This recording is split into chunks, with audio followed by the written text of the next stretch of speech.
يا أيها المزمل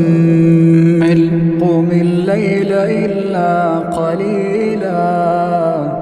نصفه أو انقص منه قليلا أو زد عليه ورتل القرآن ترتيلا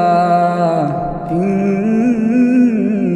سنلقي عليك قولا ثقيلا إن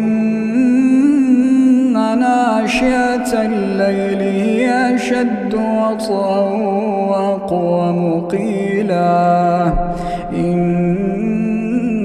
لك في النهار سبحا طويلا